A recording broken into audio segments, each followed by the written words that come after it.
তাহলে লুকোচুরি খেলছিলে কেন? এই তো ধরা হইলাম ম্যাডাম। কত বছর পর দেখা তোমার সাথে, মা বাবা তোমাকে দেখলে খুব খুশি হবে। চলো দেখা করি।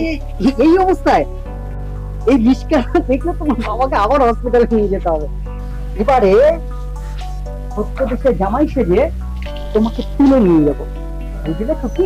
এই শোনো, আমি মায়ের খুব বাবা না, থাক আসি। এই শোনো কৃষ্ণা, আবার কি হলো? কালকে দেখা করবে যেখানে ছোটবেলায় সেই ঝালমুড়ি খেয়েছিলাম। ঝালমুড়ি? না বাবা, আবার যদি তুমি আমাকে ছেড়ে বনবাসে চলে যাও। যেতেও পারি। ছোটবেলায় বুঝিনি, এবার যাও, ঠ্যাং ভেঙে রেখে দেবো। সমস্যা নেই, তুমি তো আছো আমার দেখাশোনা করার জন্য। তা না হয় হলো মশাই, কিন্তু এই যে এতক্ষণ ধরে